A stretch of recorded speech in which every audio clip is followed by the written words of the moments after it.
Bonne, Entrée. I'm Monica Hernandez, and today I'm going to be making a very special dish, not only in Mexico, but in my household, because as some of you may know, I'm Mexican, and this is one of my all-time favorite breakfast dishes, and unfortunately, it's not as common here in the US, but I'm going to show you guys how to make it so you can also get the Mexican experience. So you're going to be needing a few ingredients for this recipe, including corn tortilla chips, olive oil, shredded cheese, you can use any kind you want, onions, tomatoes, chicken broth, chicken flavored bouillon, sour cream, pepper, I don't know if I've already said olive oil, and cilantro. So if you would like to learn how to make this amazing dish, then keep on watching. First thing we're going to do is start making our sauce. So grab a onion and you're going to cut a quarter piece. And you're gonna cut those pieces in half so it's easier for the blender to crush. And I'm gonna cut out just another small piece because the one I cut it previously wasn't big enough. And again, cutting it into 2 pieces and put that in your blender.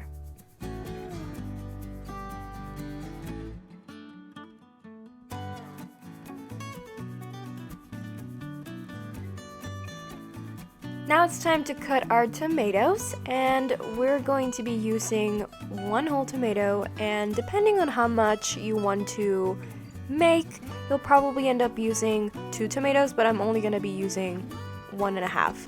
And again, you want to be cutting those pieces small enough so the blender doesn't have to work too much.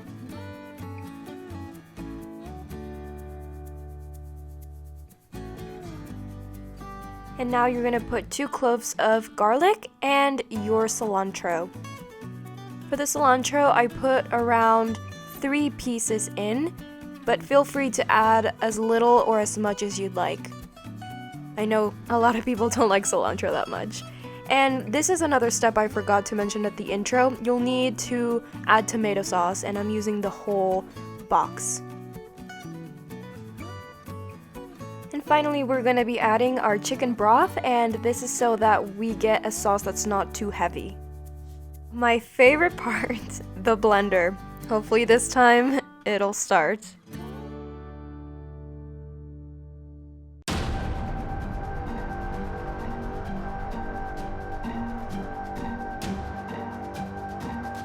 Wait, what? The blender worked?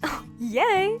Anyway, I'm gonna be blending for 20 seconds since I can't see what is inside, but when it's all smoothed out, it's done.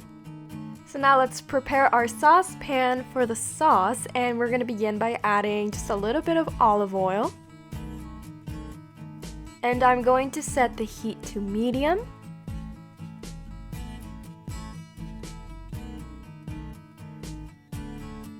And go ahead and move it around so the olive oil can get distributed to every part of the saucepan. Though I left half of it untouched. But you're going to add your sauce, but don't dump it in just yet because we need to drain all of the chunks that get left behind from the tomato and everything else.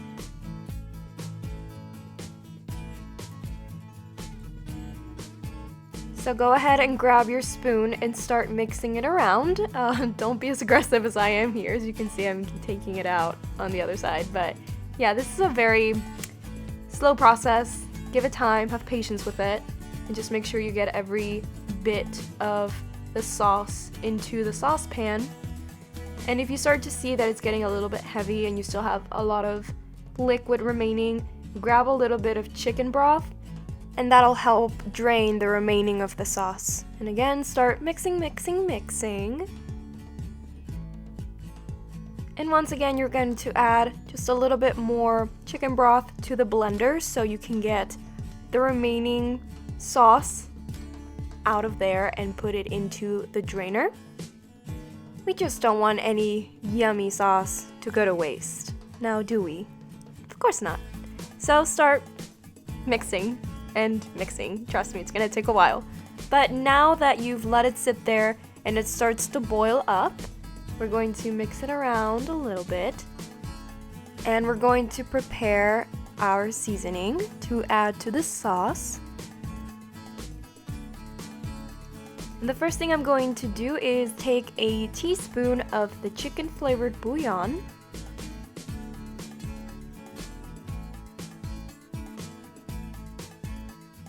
Next, we're going to add just a few gentle shakes of the pepper.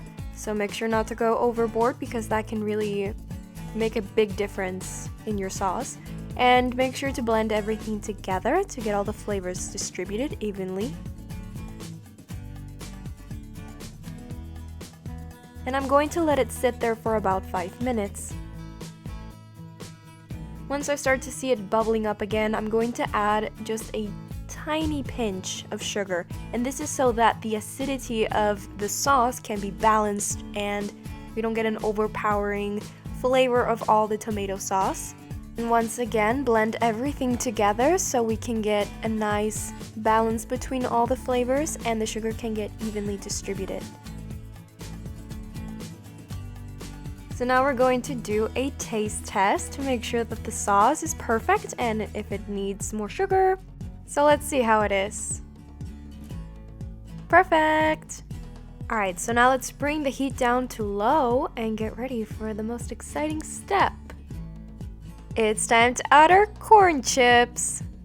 So I'm going to add in about 3 handfuls, maybe 2.5. Depends on how much sauce you have. You have to eye it, but yeah, 2.5 is good. And we're going to get all the sauce and the chips well blended. And this is gonna take, again, a little bit of time because you want to take some patience with it, not crush the chips, but when you're done, it's going to look a little bit like this. And now get ready for the second best part, serving it on a plate. So grab your spoon and carefully start placing all of the chips on the plate. And for the sake of the video, I'm staying away from the saucepan just so that you can see what I'm doing. But do get close to the saucepan and make sure that you don't drip any of the sauce, especially because the spoon I'm using has holes in it. But you can also bring it closer to you. Just make sure you don't burn yourself because I've burnt myself in the past with the sauce and it really hurts, so please be careful.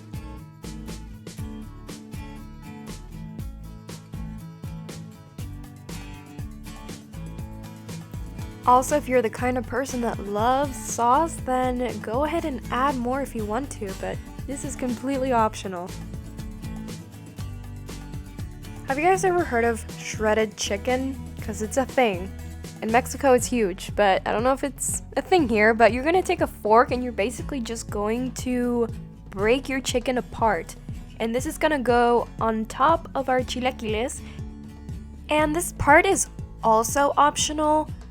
If you're eating this in the morning, then it probably wouldn't make sense to eat chicken that early. But if you're eating this for like brunch or lunch, then definitely add the chicken because it is a traditional topping for chilaquiles.